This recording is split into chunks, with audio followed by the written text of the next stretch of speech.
Good morning to you. It's a pleasure to actually welcome you all to a very timely discussion at the moment about the connection basically between Ramadan, the situation on the ground in the Israeli-Palestinian conflict. And, first of all, let me use this opportunity to wish you all Ramadan Kareem to our Muslim friends here and colleagues, and a happy Passover for the Jewish participants in this discussion. I'm going to say every year, basically, in the last couple of years, we have this habit of holding those briefings just before, or in this case, a couple of days after the start of Ramadan, fully aware of how sensitive this specific point in time is. Of course, we think back on 2021 about the large-scale escalation, unfortunately, during Operation Guardian of the Walls. But we are talking about the possibility, the potential of all kinds of political parties, basically, using either religious symbols, this compounded time, as a source or as the catalyst for escalation altogether. But I think that this time, when we sit here, we are experiencing a different situation altogether, because we are already in a dynamic of escalation. So we are not talking about some sudden point of eruption. We're not talking about some, a tipping point where violence just starts out of nowhere, but we are talking about an ongoing, slowly developing setting or process of escalation.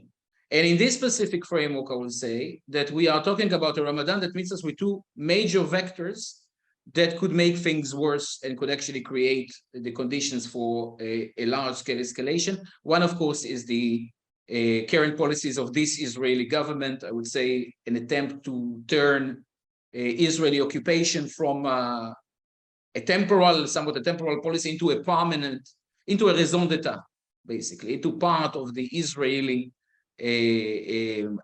strategic mindset of that level, including creating the first conditions for the institutionalization of annexation.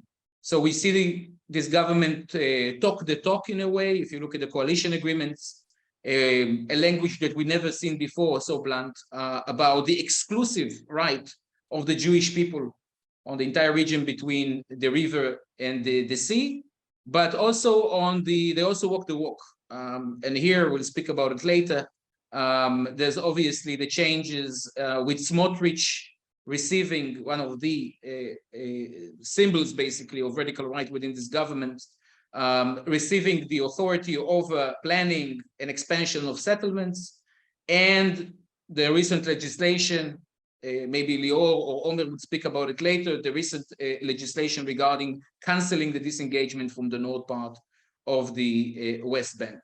And the other vector really is about an ongoing situation, a legitimacy crisis within the PA, already influencing things on the ground in the West Bank. If you follow the events at the north part of the West Bank, the deterioration or the, in some cases, even collapse of the ability of the PA to control or to actually to implement its sovereignty in those specific areas. So this is where we are at the start. But I would say this, we are also in a point, very interesting point in relation to international involvement. Because right now, when we speak about mechanism of conflict prevention, and this relates to what we've seen the last couple of weeks in Aqaba and in Sharm, the involvement of international actors, of course, the US government, but also regional one, especially Jordan and Egypt, in this attempt to prevent an immediate escalation, and also in a longer perspective, broader perspective, also to set certain red lines, to mark specific red lines for the for this Israeli government policy altogether is crucial, is a key part of what we are experiencing right now, is one of the only mechanisms that could actually prevent or limit the effects of those policies. So here with us basically today, we have 4 different experts that that need no introduction really. First of all, Dr. Lior Lers, the director of the Israeli-Palestinian peacemaking program at Mitvim. We have Nadav Tamir with us. Nadav is a member of Mitvim's board of directors, and is basically the director of J Street Israel. He's going to cover the American point of view on this issue in a very interesting morning Very interesting morning regarding the positions of the Biden administration. Not so much, it wasn't so much about the Palestinian-Israeli conflict, but altogether in regards to this government. And we have two senior policy fellows at Mitvim. We have Dr. Moran Zaga, who's our expert on everything Gulf and relates to the normalization process. And we have Dr. Omer Tzanani with us, who's our senior policy fellow on Israeli-Palestinian affairs, using this opportunity to PR your paper a little bit, wrote a crucial paper in the last couple of weeks about Area C, also as a space for potential, for re-engaging or restarting political momentum. And then we are going to touch this subject. We're going to try in this briefing to touch this subject from all kinds of different dimensions of the topic, maybe even speaking a little bit about, I wouldn't say solutions, but some strategic directions that could actually help us out of this specific situation. Questions, Q&A. We start with really a short 8 minutes presentation by each participant, and then we are going to move into a Q&A, an open Q&A. And here, Frankie and Reef, if I'm distorting the reality, then just jump in. But we have this option through the Q&A of sending your question directly, and then after we finish the first part of presentation, we're going to address each one of those questions. Okay, so I think we are ready to go, and I would start with Dr. Lior Leas. Dr. Leas, the floor is yours. Thank you, Gil, and thank all of you for joining us in this discussion. So I'll just say a few words about the delicate and critical situation that we are located in the conflict, but also a little bit about the international efforts to de-escalate the situation. And first of all, when we are looking on the growing discussion about the explosive situation, the fear of escalation in the last weeks, maybe even months before the Ramadan, I think it's based on the combination of a few very dangerous elements. And the first one, as already Gil mentioned, is the new government, the new coalition that we can see in Israel, that actually include actors that used to serve as spoilers from outside of the system, trying to escalate the situation on the ground. Now they are actually part of the system. They are part of the coalition. They are holding key position in this government, like Smotrich and Ben-Gvir. And we can see that different radical ideas about formal annexation, about violating the status quo in the holy sites in Jerusalem, is now being discussed openly and publicly by different actors in this coalition. And we can already see some efforts, some steps that were being made on this direction, such as the visit of Ben-Gvir in the Temple Mount Haram al-Sharif, and hoping that he's not going to do that again during the Ramadan. And of course, the decision to legalize what we call in Israel the illegal outpost in the West Bank, and also, as Gil mentioned, the decision to cancel at least part of the disengagement law about the area of the north of the West Bank. And of course, we need to mention Smotrich's statements, first of all, about the need to wipe out the village of Hawara, and then about saying that there is no Palestinian people. And all of these developments in parallel to the ongoing concerns about the situation, the Palestinian Authority, the unstable situation of the Palestinian Authority that is getting weaker and had almost no public authority, no public support. Abu Mazen, that was elected in 2005, he's actually had a birthday this week, celebrating 88, and has almost no popular support, no public legitimacy. And it seems that the PA, as Gil mentioned, is also losing control in different areas, especially in the north of the West Bank, even though they are trying to go back to these areas. And more groups, more and more armed groups are actually trying to challenge the PA, when at the same time we have always, of course, the ongoing tension and conflict between Fatah and Hamas is always trying to destabilize the situation in the West Bank. And on the ground, as mentioned, we have already seen these indicators of escalation in the last years. In 2022, when we saw increase in the level of violence between Israelis and Palestinians, more incidents of terrorist attacks against Israelis, at the same time also increase in the numbers of Palestinians that were killed by security forces, also settler violence. So it's already on the ground even before the beginning of the Ramadan. And we can see actually several of focal points in this conflict arena that can escalate in a minute. The first one is always, of course, Jerusalem, especially the Temple Mount Haram al-Sharif, especially when we have holidays overlapping like Ramadan and Passover, especially if there will be a visit of Ben-Gvir or some other minister, but also other parts in Jerusalem, especially areas like Kafar Akeb or Shuafat refugee camp or Issawiyah, and also different focal points that we can see in the West Bank, such as Jenin, but also Hawara, as we saw recently. There was also always concerns also about the prison. There was a threat that there would be a strike or a protest of the prisoners at the beginning of the Ramadan, but eventually it was prevented because they reached some understanding, but it can happen again, it can renew. And of course, the ongoing tension between Israel and Gaza and Hamas, and there are already a few incidents that we saw in the last month during this government. Against all of this background, we can see that all of these developments eventually push in more and more international actors for more international attention and intervention in the conflict, something we actually haven't seen in the last decades almost, since the Kerry Initiative 2013 and 14. First of all, we saw that with the rhetoric, with more statements, more declaration of different actors, more discussion in the United Nations Security Council. We had actually 6 discussions about Israel-Palestine in the Security Council since the establishment of this government. And of course, we are talking about the important actors, the United States, the European countries, but also important regional actors, Egypt, Jordan, but also the Gulf states. And Moran will elaborate about it. But of course, the UAE, it's very interesting. They've also played a very important role in this development, especially because of their role in the Security Council. And it seems that actually this government is helping the Palestinians and the Emirates to try to overcome, to bridge their conflict and maybe to improve their relation. And we can see more coordination between them in the struggle against different Israeli steps. But we actually saw diplomatic actual events on the ground leading by the United States, together with a very interesting cooperation with Egypt in Jordan. We saw, and Nadav will elaborate about it, we saw many visits of senior officials in the administration visiting Jerusalem and Ramallah, like Blinken, Sullivan, and Burns, and also decision to leave a team that will stay here in the region to work on the escalation, also something we haven't seen for a while.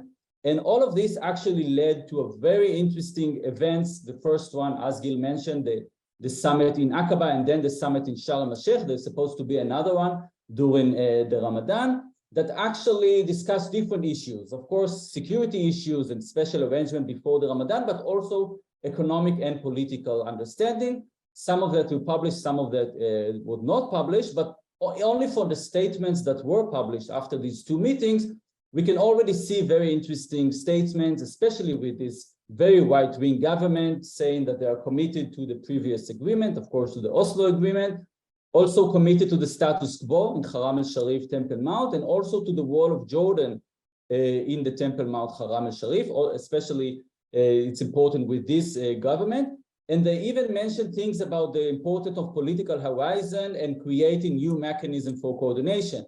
And we need to say that these are things that the previous government were not able to do. That's actually the first time that you have senior Israeli and Palestinians official meeting in some kind of an international or regional conference, actually since the Kerry Initiative. We haven't seen that in the last decade. So this is a very important development. But at the same time, we have this duality with this new coalition, this new Israeli government, that one day is sending Tzachi Hanegbi to this meeting to sign this declaration, but the other day, other senior officials in this government are completely denied this understanding and doing completely the opposite and actually supporting settler violence. So we can see that it's very complicated situation. I will just say for the last word that these are very important efforts. I think we need to encourage international actors to work more toward these activities that I truly believe are trying to save life in a very, very delicate situation when you have no adult in the room. But of course, you have all the challenges that I mentioned at the beginning, and there are a lot of powerful dynamics and actors that are actually trying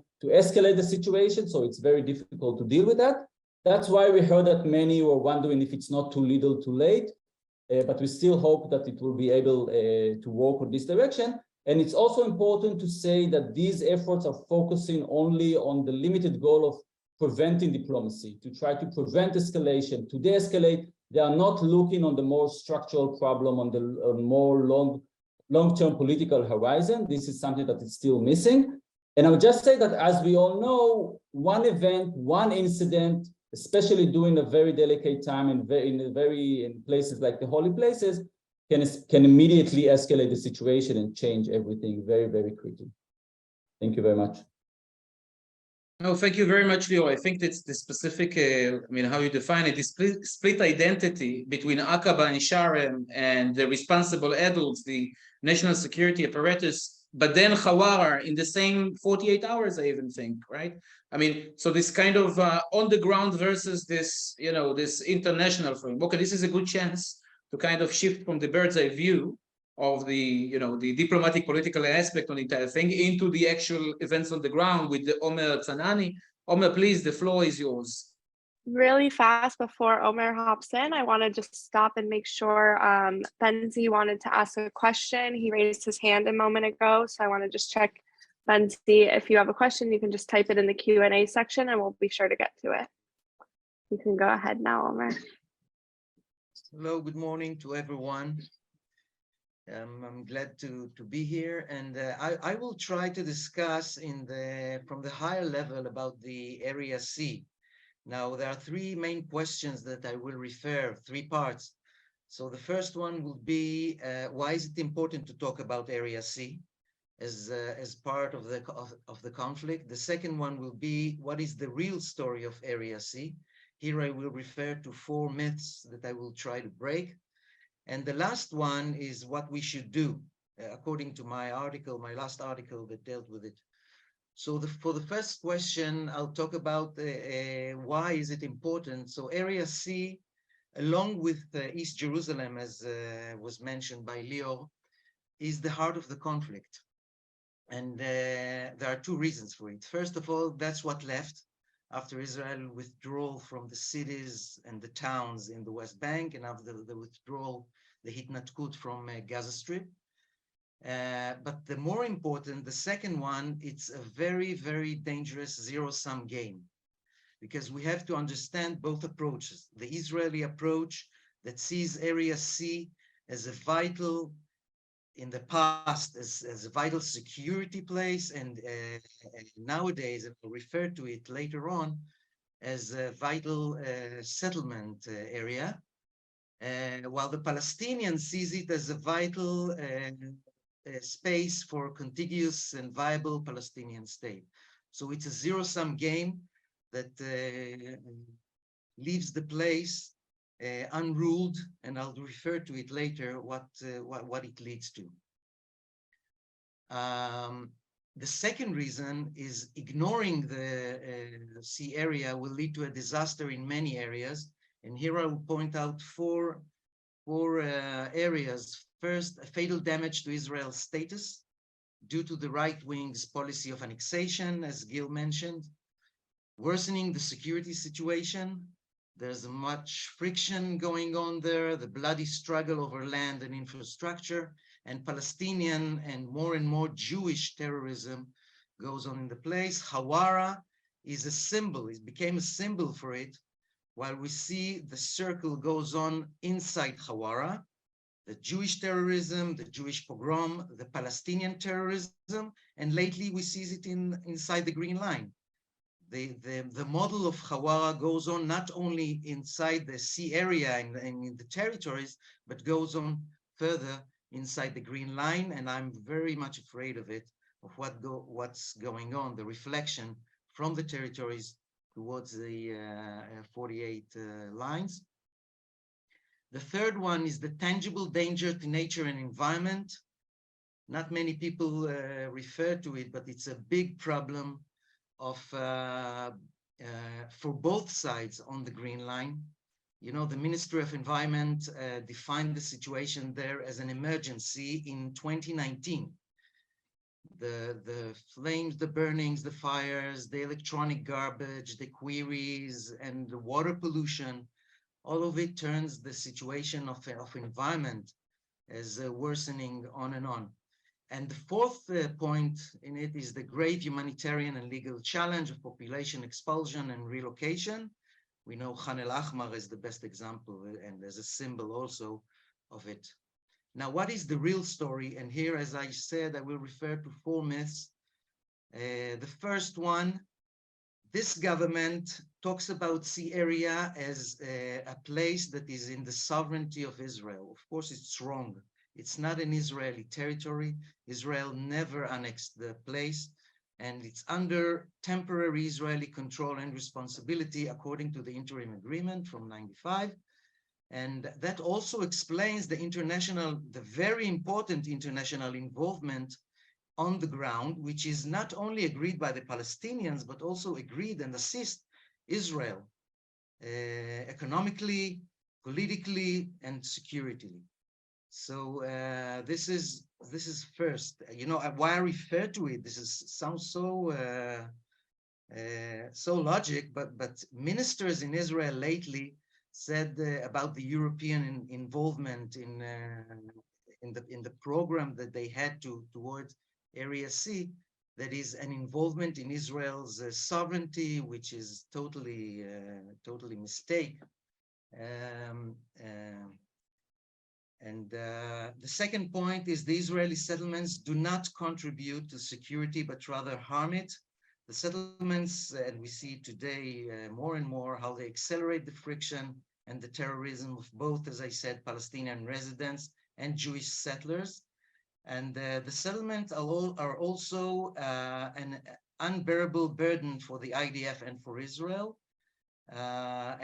Gil mentioned the new disengagement law.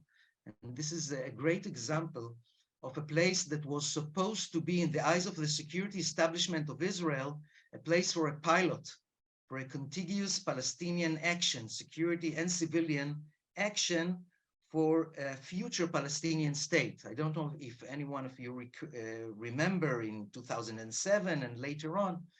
And now the abolishment of the disengagement law gives it to the hands of the settlers. It's not only Chomesh, but it's the whole place, which means another place that was supposed to be contiguous for the Palestinian state ahead is now in the hands of the settlers. And this is an example of how bad the abolishment of the disengagement law is.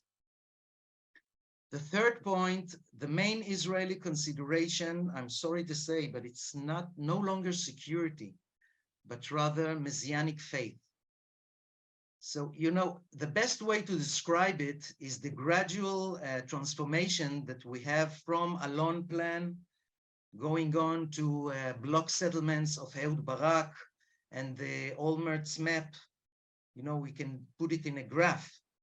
And nowadays we have so it's about from 30% in the hands of Israel to 10% that remain in Israeli hands from all the area, but mainly from Area C, until we had Bennett's plan, the modification plan in 2015, which talks about 60% of the land in the hands of Israel. And now the only plan in town is Smotrich plan in 2017, after Ginsburg's ideas of what he called the decision plan, which is 100% of the land. And this describes in the best way the change in the Israeli approach, which was purely in security eyes, not purely, but mainly headed by security considerations. Now it's purely on settlement and annexation considerations. And the last point of myth, the last myth is that, as I mentioned earlier, what happens in the West Bank stays in the West Bank. What happens in Gaza stays in Gaza. Well, it's not. Specifically for the West Bank, we see what I call zliga. I don't know the word in English. A spillover. A spillover. That's right. That's the right word.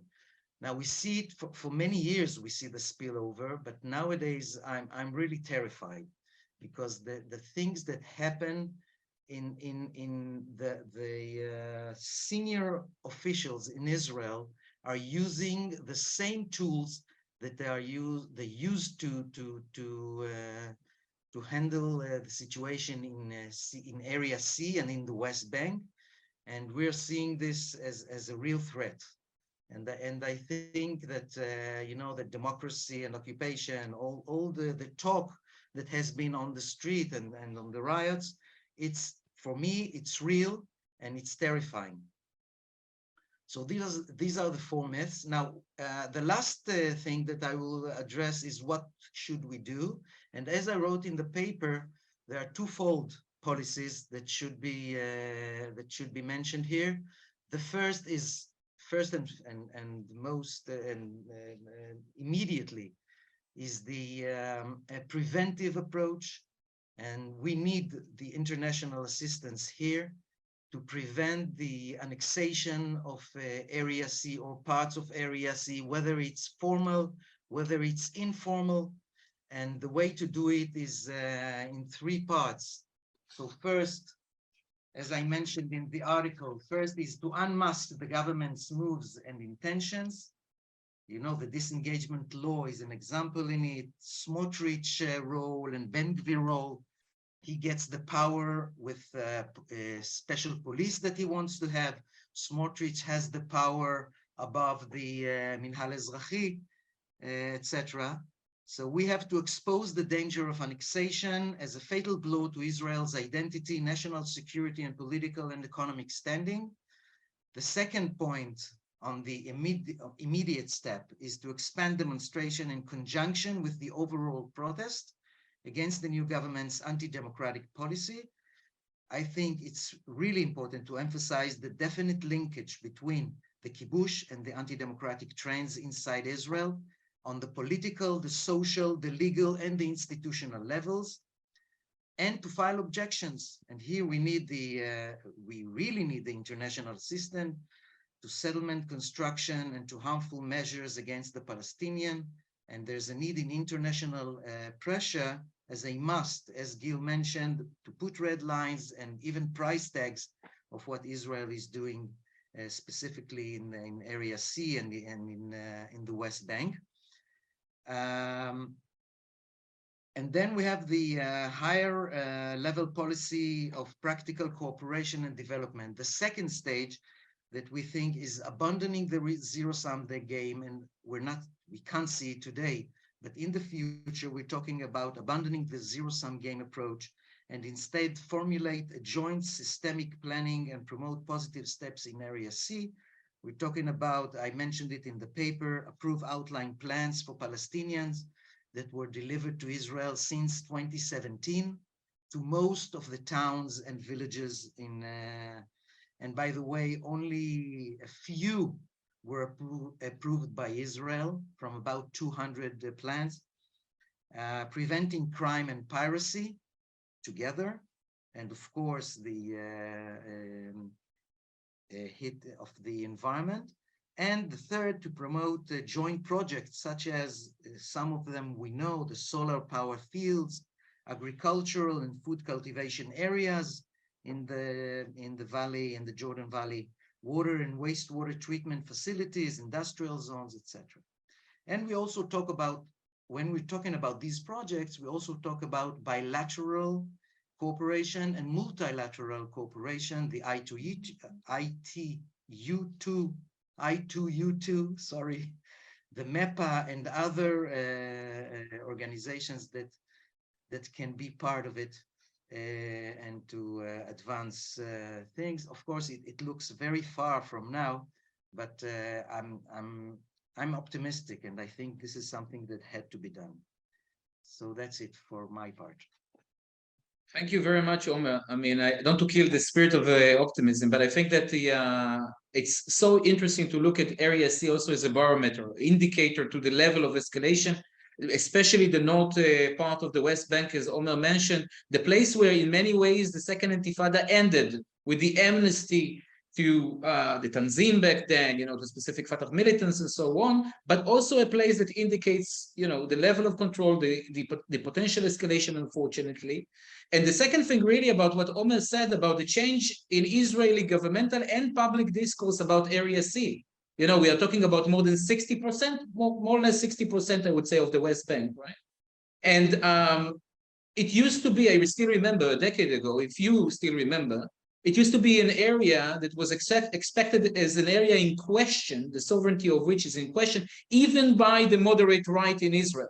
And issues about international involvement in development programs, for example, was something that was examined even by a Netanyahu government in this specific area. So if you want to see the shift, Area C is one of the major arenas to see this kind of shift in the. And if we speak about international involvement, I think it gives us the chance to pass the baton to Nadav Tamir. Nadav, please, the floor is yours. Very fast, sorry guys for interrupting before Nadav goes. Someone asked in the Q&A for Omer's paper, so I sent it in the chat, and you guys have the link there if anyone wants to take a look. Thank you for inviting me. I'm always happy to be part of the Mitvim activities as a strong believer in this organization. Both Lior and Omer already spoke about some of the American interventions in terms of the preventive diplomacy, in terms of Aqaba and Sharm, and also in terms of some of the activities that the Americans are trying to do in order to make sure that there's no escalation. And I want to speak a little more about the strategy, because in the Biden administration, there is kind of a split between, the vision. They speak about the two-state solution. They don't miss any opportunity to mention it. But in terms of their activities, what they're actually trying to do is just to avoid any pictures from getting into the CNN and distract this administration from dealing with other issues. And, it worked pretty well for them with the previous government, who believed in shrinking the conflict, and that was good for the Americans to keep things kind of quiet and just say the right words, but not to do anything significant. But I think that with this government, and the previous speakers spoke about the duality in this government, it's not just a duality. I have to say something blunt, maybe too blunt for diplomats, but one of the reasons why Netanyahu was always able to be a very flexible politician is because he doesn't feel that the truth is a very important thing. He could say one thing to his constituencies and one thing to his coalition partners, and then send Tzachi Hanegbi and say another thing to the international community. But I actually think that, if we're talking about an opportunity here, not just challenges, something in this government actually present an opportunity to close the gap between the big words and the preventive moves. Because when this government is actually removing the masks, the occupation is not new. It didn't start with this government. It's 56 years. But this government is actually telling the world, telling the Israeli public, the occupation is not temporary, which is the reason why international law allows occupation, is only because it's a temporary arrangement in order to get to something else. This government is saying clearly, this is not temporary. Our hand is not stretched for peace. And even the oldest trick in the book of Israel, Asbara, or advocacy, which is the blame game, it doesn't work anymore when the members of this government are saying quite clearly that they don't mean to get to any solution, and that and democracy and human rights are not a priority. I think this is a moment of opportunity for the international community to stop speaking about two states and to start acting about two states. And this leads to, I think that both speakers mentioned the political horizon, but I want to try to put a little more meat on what does it mean, a political horizon. One of the reasons why extreme governments are being chosen in Israel, even though in any survey you see that the majority of Israelis believe that there's no better solution than separation and two states, is because the lack of hope that the two-state solution is feasible. This is also the situation for the Palestinians. The Palestinians lost their hope that Israel will ever give them self-determination, but also that they will never have a democracy because they didn't have elections for so long. And this is an opportunity for the international community to stop sitting on the fence and to wait until the sides will do something on their own, because we have one side that is not interested and the other side who has no legitimacy, as was mentioned. And that's why I know it's, I'm a kind of an internal optimist, maybe as someone who worked with Shimon Peres, people can understand where it comes from. I do believe that only optimists can change the world. Pessimists will always be stuck with the obstacles and the fears. And I believe it's a moment of opportunity for more people to realize that this is the time for the international community to create the political horizon and not to wait for the sides to create it. So people tell me, yeah, but the Biden administration has so many things on the plate. They have China, which was declared as a priority, and it's actually a bipartisan issue. They have Russia and Ukraine, and they had COVID before, they had climate change. But I was a diplomat in the US, and I have to tell you, I saw American diplomacy that was able to walk and chew gum at the same time.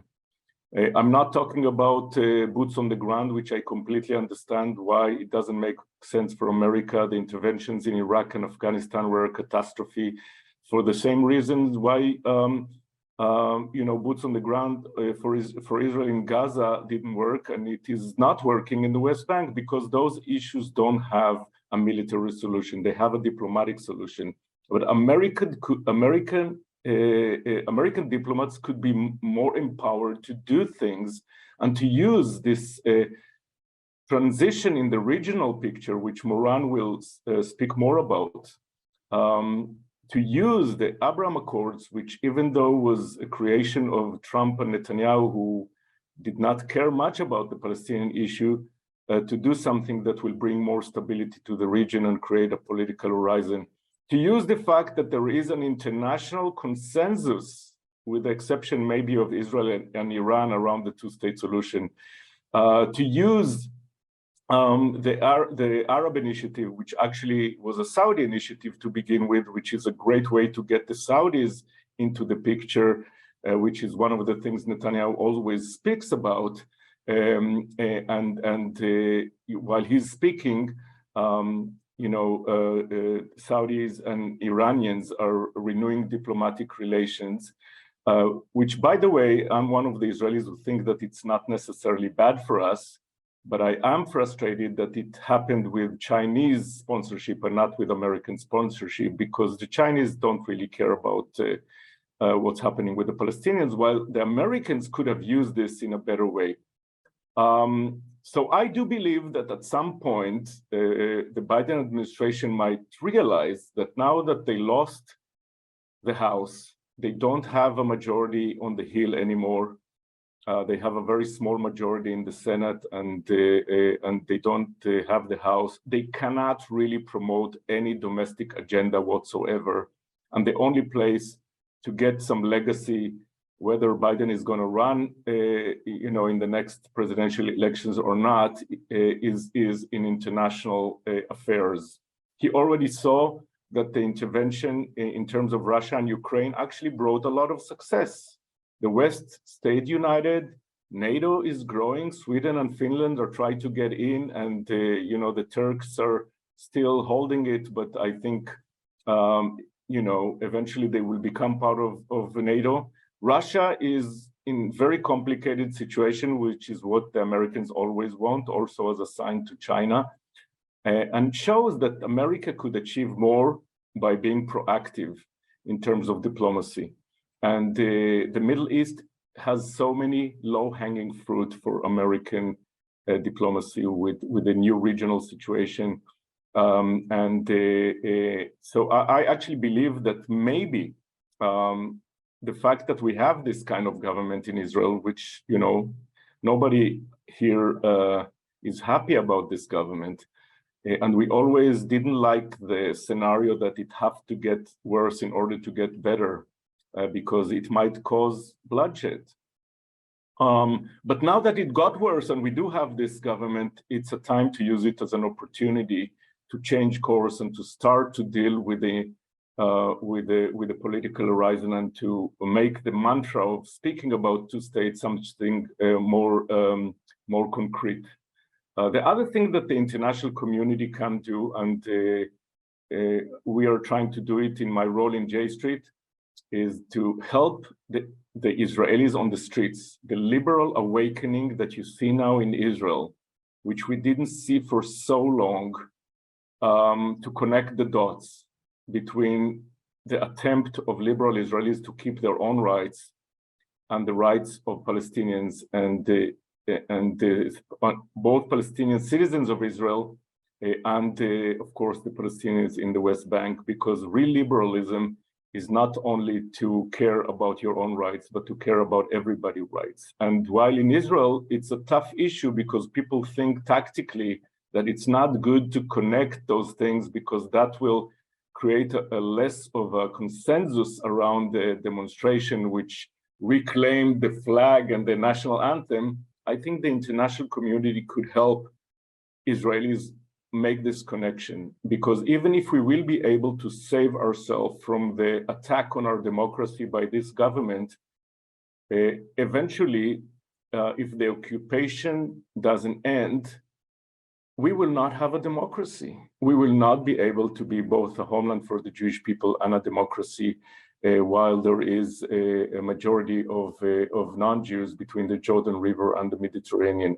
And this is another opportunity because you see that it's easier for Biden to connect with the people on the streets because there is a certain instinct of many Israelis to say whenever there is criticism over our government that, you know, it's anti-Israeli and sometimes even anti-Semitic. But when you actually speak in support of the liberal awakening, it's much easier. And it's also easier for Biden in terms of the attacks from some of the Jewish legacy organizations that always say no daylight between Israel and the US, and we have to be pro-Israel. But what does pro-Israel means right now?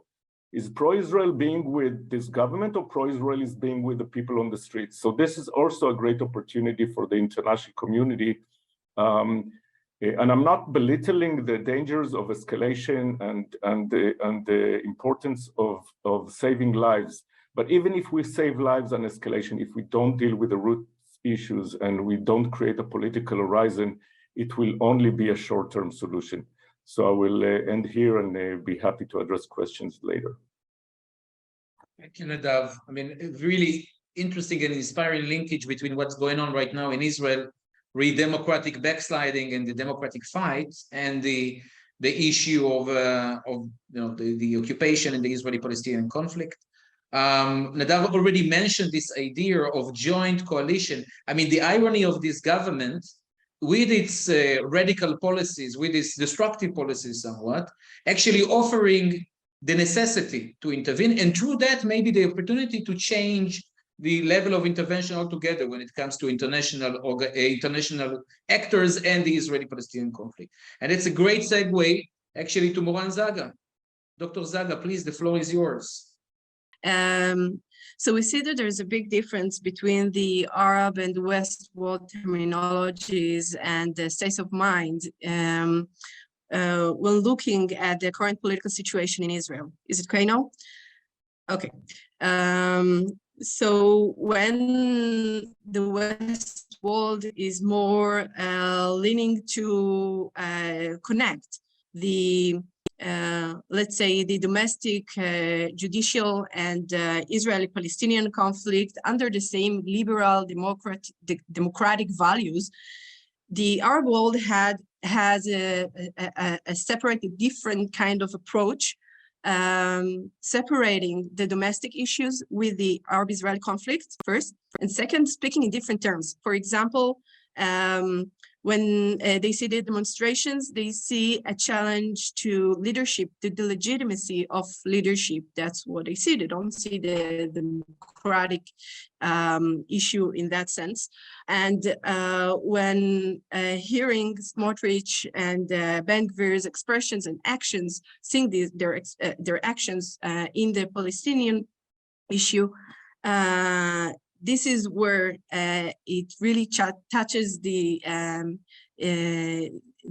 open wound of the Arab world, let's say.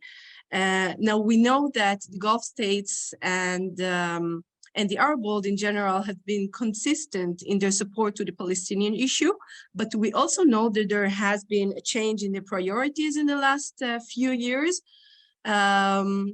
And the Abraham Accords are only one manifestation of that. So let's say that now, from what we see in the last only 3 months, there is a change in these priorities, and we see more and more gradual expressions and actions from the Gulf states and the Arab world in relation to the Palestinian issue. We see that, for example, as Lior said, in the United Nations Security Council discussions. We see that in the cancellation of Netanyahu's visit to Abu Dhabi. We see that in the funding of Hawa, the same village that Smotrich said that he should be raised. We see a joint jointly condemning by the GCC leaders the statements of Smotrich that there is no such thing as a Palestinian nation or something like that. And of course, we see that there is a line of escalation. But after saying that, I want to also say that this deterioration can be is still limited. We still see some kind of patience from the, let's say, Gulf states, where I mostly follow their media and statements. And we see that they are still linking, meaning the our media are still linking these escalations to certain fragments in the government. We should start worrying when they will link the escalation to the whole matter to the prime minister. So this is the separation that they are doing in order to say, listen, you have extremists, this is what they say, and unconstructive fragments in your government, deal with them. And so now we are still in the mode of patience, let's say. We haven't seen a call to the ambassador. We haven't seen a recall to the Bahraini or Emirati ambassadors back to the countries. There's a whole diplomatic set of tools that they haven't used yet, meaning that we are still on track. And we see, of course, the Negev Forum summing in Abu Dhabi last month, and the I2U too. So that leads me to the conclusion that there is that Israel specifically is a small part of a large strategic calculation in regard to the region. And the picture is what Nadav mentioned, is the American absence from the region and the need to find regional solutions. And this is what we saw just recently in the Iranian-Saudi rapprochement. And this, I will not get deep into that because this is a whole story for a whole new lecture, but that leads me to think that the escalation, meaning the deterioration in relations between Israel and the Gulf states, is as close as the improvement of the relations if the Israeli government will change its course or will, let's say, will be able to moderate some of these fragments that I was talking about. Just to give you one example, when Ben Gvir went to Al-Aqsa, to Al-Haram al-Sharif, the same day, Abu Dhabi announced to Netanyahu that he is not welcomed. But at the same day, he also stated that the status quo in the Al-Haram Sharif, the Temple Mount, should change. in some way, he calls it in a way to give the same priorities to Jewish and Muslims. But anyway he would phrase it, it means changing the status quo. And this is the red line of the Gulf states. And I want to focus on that. This is the red line. There are two red lines: the changing of status quo in the Temple Mount and annexation, a real annexation. And since then, I haven't heard from Ben-Gvir the same statements again. I think that someone told Ben-Gvir that he should not express himself on that specific issue anymore. So meaning that when the Prime Minister has an interest to not deteriorate relations with the Gulf countries, it's a very strong tool for other coalition members to actually moderate their action and expressions. So the large scale and the small scale are all working in our domestic challenges. Thank you very much, Moran. I mean, it's also connecting your words a little bit with what Nadav said about the opportunity. And specifically, this is from the Israeli position, we always see it, and we saw it during our last surveys, how the actions or the decisions of the countries to the normalization process, specifically the UAE, affects the Israeli public because of the success story of the normalization process, and specifically, by the way, for the right and the right center.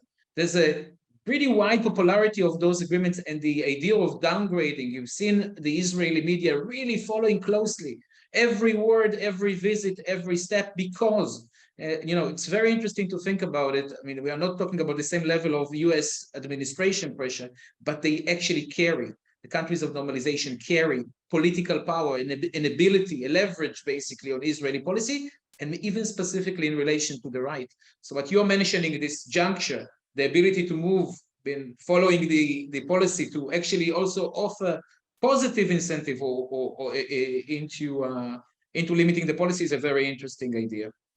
Okay, I will move to Q&A, and I actually want to continue to use my right as the moderator, because the topic obviously comes up, and I think it also comes up in the questions that were presented here by the participants, but really about where does those two dots connect?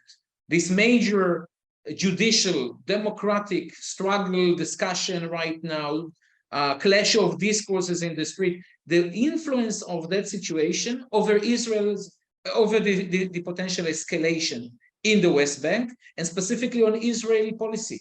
Can we see connections or even a change or an adjustment, or the way that the democratic vector influence the potential of escalation in the coming month? So maybe that I would offer that as a general question to everybody, basically. And then afterwards, after we speak about this, we can actually move. There's three questions that are basically on the table. So who wants to start regarding the connection between the democratic factor right now and the Israeli policy on the West Bank? This one is definitely a complex one. Lior, you raise your hand? Yeah? Go ahead, please. So I think that first of all, it's clear that there is a strong connection. And first of all, this strong connection is coming from the government. It's clear, and you can see that one of the powerful forces, we saw that, by the way, also in the demonstrations supporting the judicial reforms, changes, is coming from the settlers and from the right wing, Smotrich and Ben-Gvir, because they know that that can be the first steps. And the next step, after they will weaken the Supreme Court and the legal system, it will be easier for them to do all the things that Omer mentioned, to go with annexation, for example, to build settlement on the private property of Palestinians, things that the Supreme Court prevented. Usually the Supreme Court was not preventing settlement, but specific laws, specific cases that they prevented, now it will be easier for them to move on. So it's clear that there is a connection between them. That's why I felt that in some cases, Netanyahu was able to restrain them. Moran mentioned, for example, that Ben-Gvir didn't repeat to go to visit the Temple Mount, Haram al-Sharif since the first visit, because I think Netanyahu was saying to them, now we need to focus on the judicial issues, and then after that, we can move to other fronts. We can fight all the fronts together. There was even a declaration of someone from Otzma Yehudit, the right-wing party, saying about Gaza let's wait. First, we need to focus on changing the Supreme Court, and then we will move on to other issues. So I think that was the strategy of this government. So it's clear that there is a connection. On the other hand, as Nadav mentioned, I think also the people, the protesters in the protest and the people on the street, also some of them at least can see the connection, and they see that some of the practices that were common until today beyond the green line are now coming inside the green line, and the spillover that Omer mentioned, that I think more and more people can see that. We saw that one of the demonstration in the clash with the police, many people were screaming, "Where were you in Hawara?" So many Hawara, right. Many people connect the dots. I would just end that now we don't know where we are heading. We don't know if this is a real suspension, if they are just like it's a small pause and then they continue until immediately after Passover, or maybe it will be a longer term, maybe until the summer, until they will go back to this reform or revolution. But I think that what will be interesting to see if there will be any impact on the Palestinian issue, because I think there was some efforts to restrain the Palestinian fronts until the Ramadan and until we all finish with dealing with the Supreme Court, and then we will go back to that. Maybe now, if they decide to postpone, they need to show something to the right-wing base, and maybe that will be an opportunity for them actually to go back to the Palestinian front. Maybe now we will see the visit of Ben-Gvir again to the Temple Mount, or maybe other efforts in order to show that the right-wing base, maybe we stop this revolution, but now we will do something in the Palestinian front. That's actually something for concerns for us. Thanks. One of the ways to make the connection is to connect, which also the Biden administration did when they connected the protection on democracy at home against the insurrectionists to try to deny the results of the elections and the January 6th with the protection of Ukraine and the resistance to Putin, that it's a fight for democracy, and that Europe all of a sudden feels a threat to its democracy, both by Putin in Ukraine, just like by Orban in Hungary. So I do think that it is important to make this connection. Of course, I'm saying it as someone who has an agenda, who believes that the occupation is a threat for our democracy, on top of my moral considerations for the Palestinians. But I do believe that this is an opportunity for Europeans, for Americans to make this connection, that the world is now fighting for democracy. And just like the occupation of Ukraine is kind of a spillover, as you used this word before, a spillover of the Putin dictatorship in his own country to other places, we can make the connection. And I try to make a connection by saying that there are two Jewish leaders in the world today, Zelensky and Netanyahu, and Biden made all the way to Kiev to get a picture with this one Jewish leader who's protecting his country, democracy by resisting Russia, while he doesn't meet so far with the other Jewish leaders who's acting against democracy in his country. So I think that's a good connection for us to make, to connect democracy with occupation.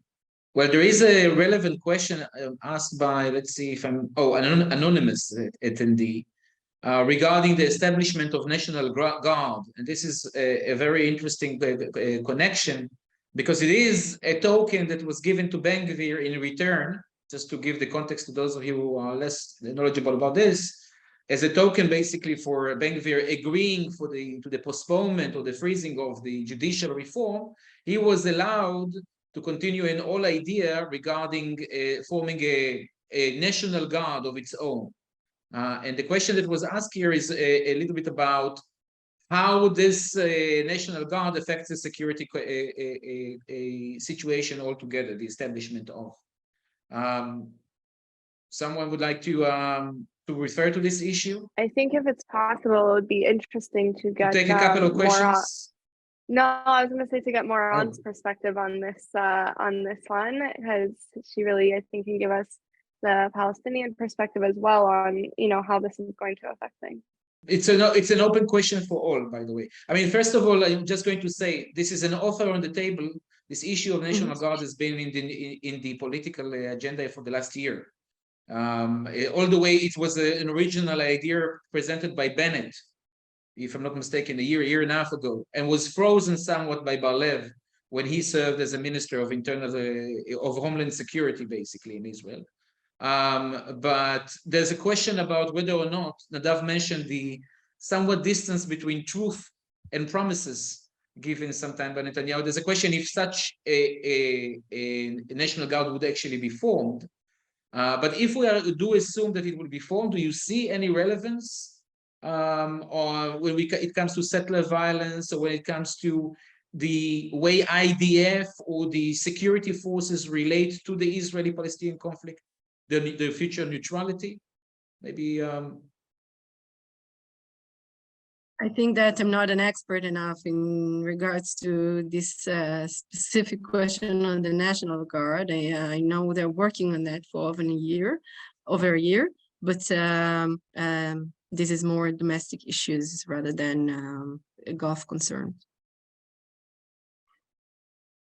Let's put it on the table. It's not a National Guard. It's more like the Basij, or like the Iranian powers that gain power to their rule. Militia. And it was in a way a counterweight to the Israeli police that didn't serve well the political will of Ben Gvir and of Netanyahu, I think. So let's put it on the table, and it is another example of pulling out vicious ideas, comes from the territories, because the power will be handled, I think, in the hands of, I'm thinking, who would be recruited to this force? Who will lead this force? What will be its mandate?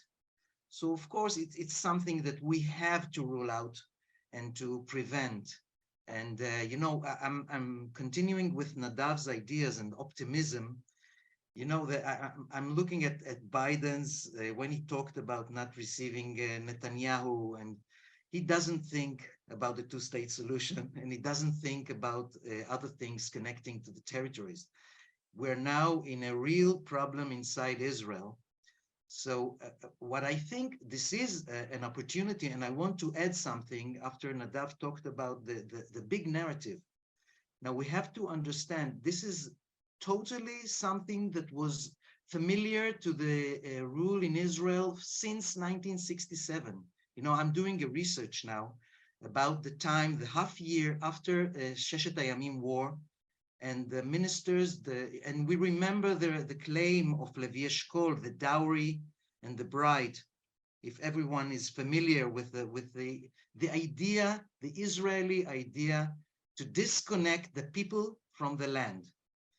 And all the ministers there, or at least most of the left-wing ministers, are saying, I really recommend you to read it, are saying things that are occurring today. Exactly what they're saying there in 1967 is blowing up out in our face. Now, I'm saying it because the story was well known, and we have to connect it to the big story. It's not something that Ben Gvir, Smotrich, or other people are only responsible for it. It's something that we have to connect it to the big story, the big narrative, and to show the trends, how the trend went from something that we can deal with it, and now it explodes in our face. And it ends with a real power that given to a minister like Ben Gvir, a terrorist, by the way. Nadav, shortly, because we have about six terrific questions on the table for you guys to answer. So Nadav. Yeah, I want to remind all of us that one of the reasons Ben Gvir received so many votes was a result of the violence in May 21, when he was actually a provocateur that created a lot of the violence, but then enjoyed the fruits when he said we need more governance, and during his term as the security, which he called national security minister, Israelis did not see more governance. They did not see, and he wants to show results. Just like Omer said, this is not a National Guard. This is a Basij or a Wagner forces that Putin has. It's something that politicians like to have in their disposal that doesn't answer to the law, but answer to their in things. Just to connect it to my American, reason for being here is my American connection. In May 21, it was the first time that Biden actually intervened. He didn't want to intervene. I mean, he didn't have an ambassador here. He didn't have an assistant secretary for Middle East. He was on his way to a NATO conference or whatever.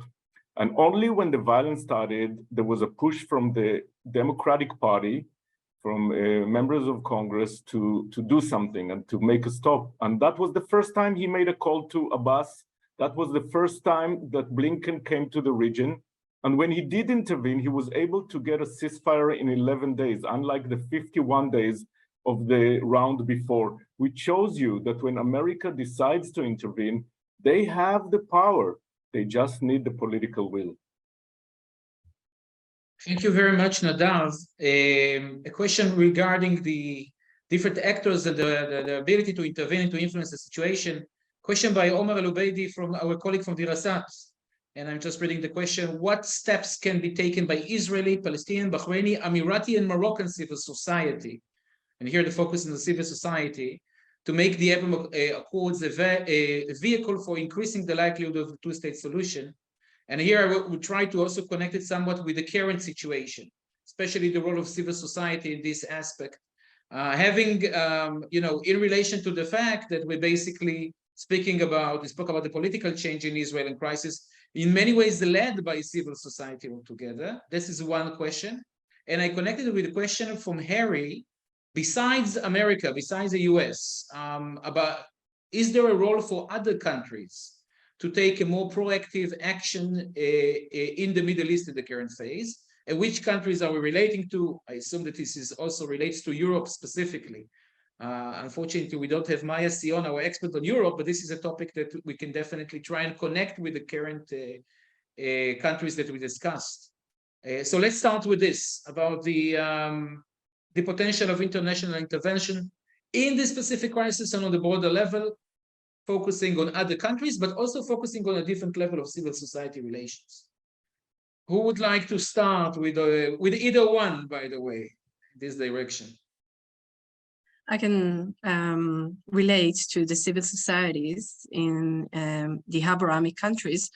And on that aspect, although being personally involved in such organization as ROPS, that is doing the very same initiative. And we have our own member, Ksenia Svetlova, who's running this organization. I am, sorry to say, very not optimistic about these initiatives in promoting the two-state solution, because I think they are very, very small-scale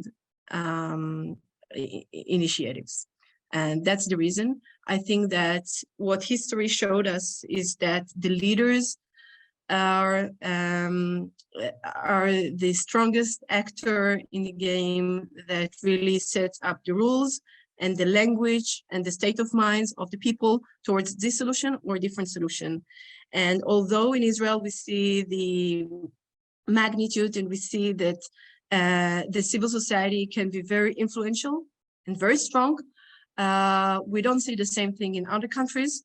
And that's why I think that the lack of comparison makes it hard to really promote such, let's say, solutions. Of course, there are many good things that can be made and are being made through these NGOs, but not enough. They're not powerful enough. And going to the second issue of, let's say, moderating powers in the region, or let's say external forces in the region, I think that the American paradigm is working. I think that the regional actors are working harder and harder to find their own solutions to the regional challenges. And I think that the the Nega Forum, the I2U2, but other than that, not only the institutional forums, but also other even ad hoc situations that cause certain players in the region to come along and set their own reaction together.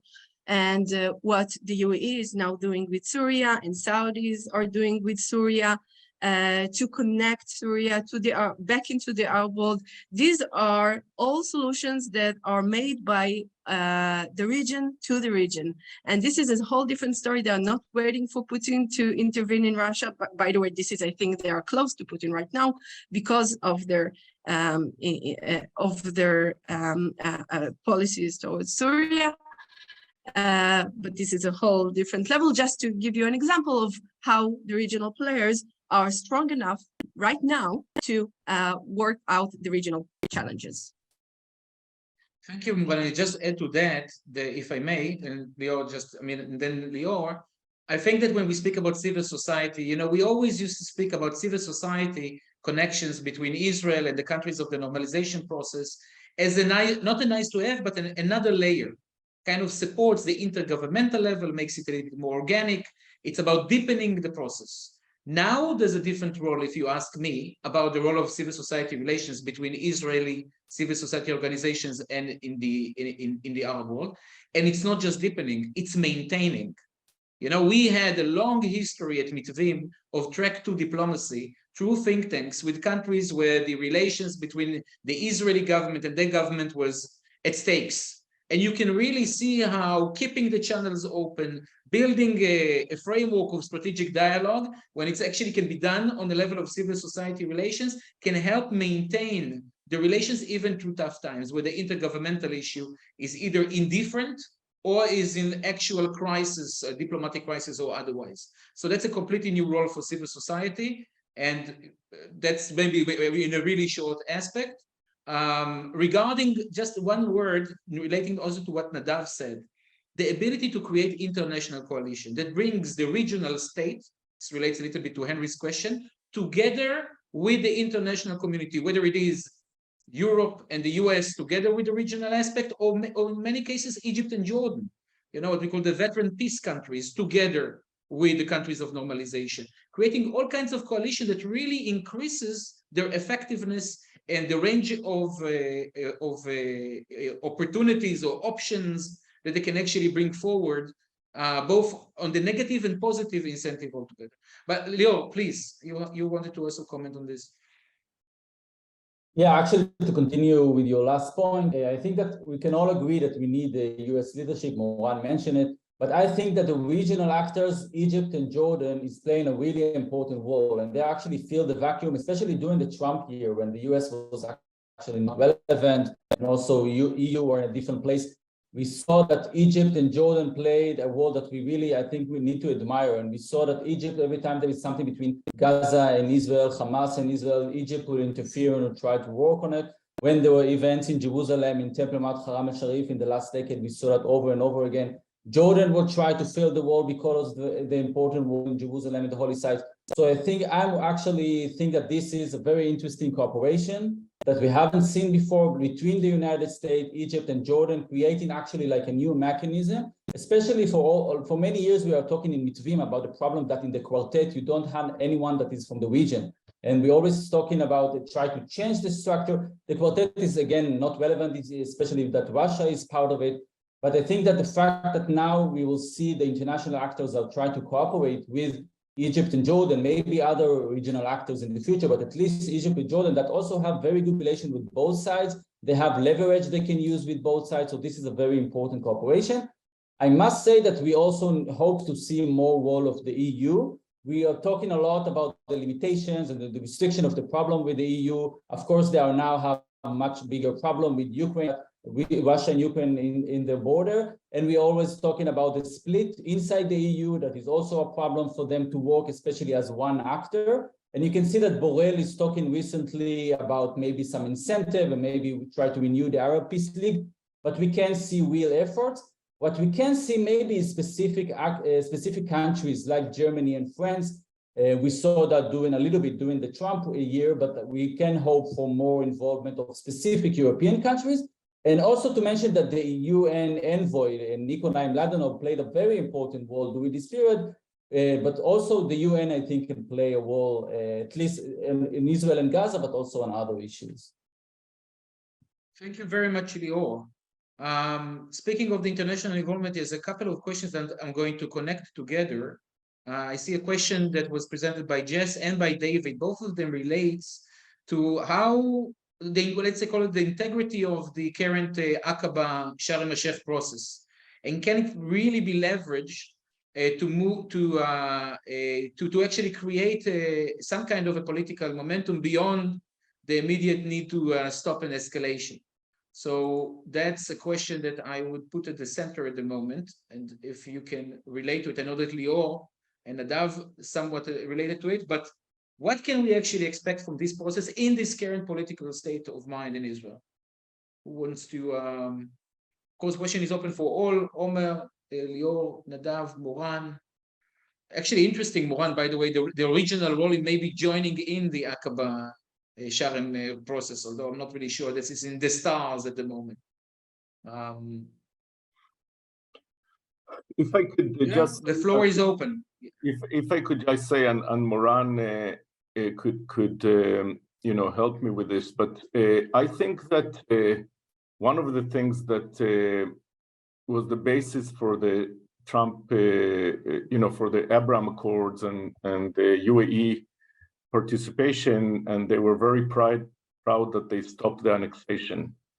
But they somehow don't make the connection between what's happening on the ground, which is not a declared occupation, but a de facto annexation. Every day you see it in Mustafa Riyata, you see it even in East Jerusalem with Sheikh Jarrah and things like that. And I think it's very important that the Emirates, who today I think have much more leverage on the Israeli government and the Israeli public than some of the European superpowers, will start to remind everybody that, you know, this agreement was based on stopping annexation. Annexation is not just when you take the whole Jordan Valley, but also what's happening on the ground. The other thing that I would say is connecting to what I said before, that it's time that this forum will not only speak about how to de-escalate things, but also how to create a vision for the future. And I think there is an incentive for Jordan and for Egypt to not remain alone, to not let the Palestinian issue create more criticism from home against them. And it's time that the American leadership will lead this forum to much more than just making sure that no escalation is happening. Other comments regarding the process, regarding the current efforts to stop annexation in Sharm? You know, yes, please. With your permission, I would refer to what Nadav said. That I remember in the second Intifada, Nadav remembers it well also, when there were talks with the Palestinians, with international intervention, and it always stopped on the security issue, and no one wanted to talk about the political issue, as if this was the threat from the Israeli point of view. And I think this is very important what Nadav said. I think it has to be in parallel. We're not talking of re-escalate the situation only in terms of what, you know, balance of power. What will we do in the security realm? But we have to include the two big things. One of them is to try to think about the new situation. There's a new situation in the international arena, in the regional arena, in the inner arena. We have to think newly about the two-state solution. And I'm talking about regional approach. I'm talking about a new approach towards the economic issues. And we have real opportunities here. So this is about thinking the long term. And about what was one of the questions, we have a list of projects that are not only on the list, some of them were planned. You remember Gidon Bachar's of EcoPeace. and I mentioned it, the solar power project. The Green Blue Deal, right? Yeah. The Green New Deal, for example, is a deal that was, by the way, by the former government and was signed only by Jordan, UAE, and Israel, while the Palestinians are not part of it. This is an example. So when you include, when you talk about the whole issue and even talk about the vision, I think this will give a real hope of a real re-escalation of the issue. I'm sorry to say that I'm not so optimistic about it now. I hope someone will ring the bell and try to remind it. Nadav, you wanted Lior, and you see the, oh yeah, please. Lior. Yeah. Nadav, you wanted? No, go ahead, Lior. Just, I think the case of these Sharm and Aqaba summits is really fascinating. Usually, when we are talking about peace processes, we are talking about the cases, the models like Camp David or like Northern Ireland, that you have two leaders that are very strong and all the conditions are you have the ripeness and everything is going well. And here we are actually in the opposite situation when you have the worst condition. You have the two leaders that are so weak. You have the domestic problem. You have the international. You don't have the international attention. It seems at the worst condition. That's why I found it actually fascinating that under this condition, at least you saw the fact that you have this meeting and you have this mechanism, even though we have a very low expectation and all of us are very skeptical and we don't know what will happen with this, but this is still a fascinating case study. I'm still trying to analyze that. I think some factors that are still pushing for this process and to continue to exist, we don't know how long. I think that one of them is, first of all, that you have a US pressure that we haven't seen for many years, but now you have US officials staying here in the region, and you can hear Biden statements and others and Blinken's, and you have US pressure on this issue. It's very clear. They are not sending the message as they said to Bennett and Lapid, we don't really care about it, just shrinking the conflict. Now we saw that the United States is here. This is a focus for them. So this is already interesting.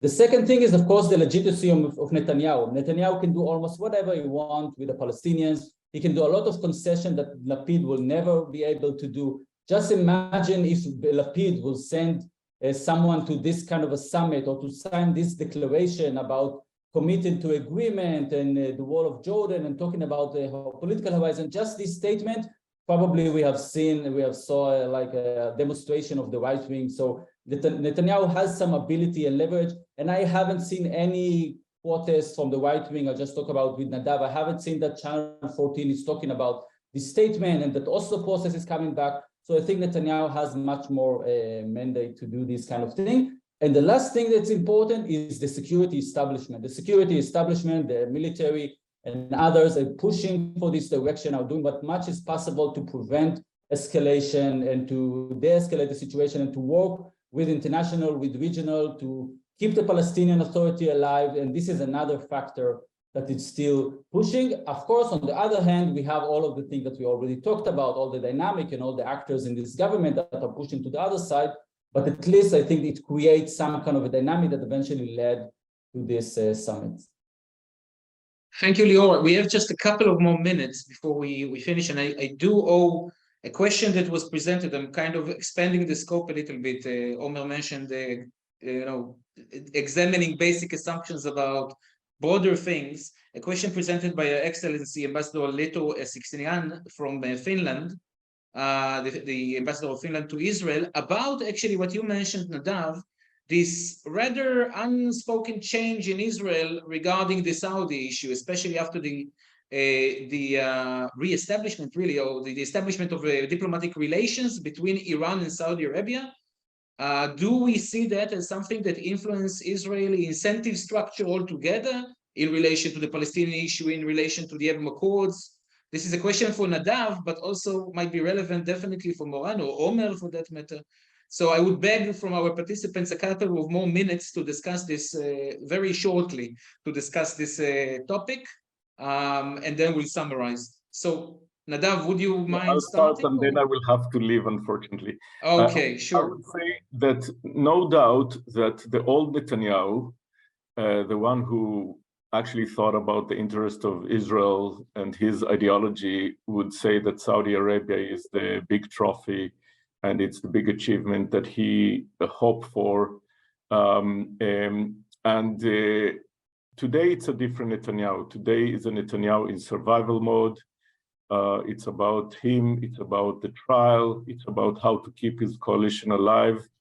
So the Saudi thing is more of a kind of a tool of propaganda. I have a vision, but I don't think that with this coalition he could achieve anything with the Saudis.